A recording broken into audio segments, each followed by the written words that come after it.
এক ছোট্ট গ্রামের কিনারে ঘন সবুজ বনের পাশে থাকত এক সরল ছেলে। তার নাম হাশেম। আজ শোনো তার অদ্ভুত ভাগ্যবদলের গল্প। গ্রামের সবাই তাকে বোকা হাশেম বলে ডাকত, কারণ সে কখনো ঝগড়া করত না, কাউকে ঠকাত না, খুব সরল আর ভালো মানুষ ছিল। সারাদিন সে তার প্রিয় গাইগরু সোনাকে নিয়ে বনে যেত, ডালপালা কুড়িয়ে আনত আর সেই কাঠ বিক্রি করে কোনোমতে দুবেলা খেত। একদিন সকালে হাশেম সোনাকে নিয়ে গভীর বনে কাঠ কুড়াতে গেল। সূর্য মাথার উপরে উঠে গেছে, চারদিকে শুধু সবুজ আর সবুজ।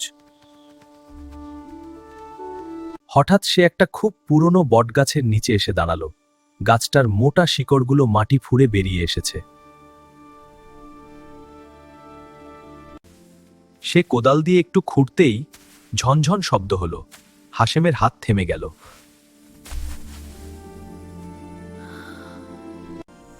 দেখে তো তার চোখ কপালে, একটা বড় সোনার হাড়ি ভর্তি ঝকঝকে সোনার মোহর, আর তার পাশে একটা লাল রঙের সুন্দর সিন্দুক।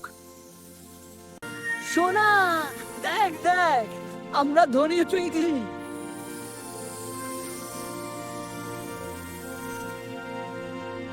কিন্তু হাশেম তাড়াতাড়ি সব নিয়ে গ্রামে ফিরল না।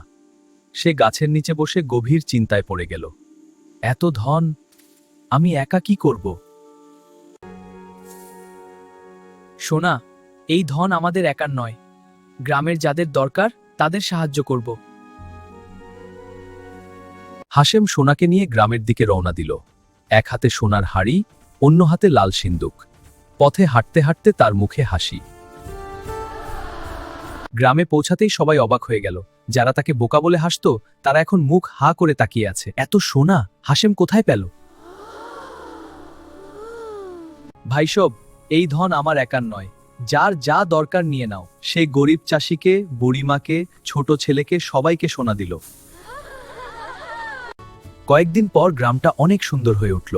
ঘরবাড়ি মেরামত হলো, বাচ্চারা বই পেল, সবাই হাসি মুখে কাজ করতে লাগলো। তাই বন্ধুরা, মনে রেখো, সততা, সরলতা আর ভালোমন্থা ভাগ্য একদিন না একদিন বদলাবেই। আর যে ধন ভাগ করে নেয় সে আসলে সবচেয়ে ধনী। বোকা হাশেমের ভাগ্য বদল গল্প শেষ।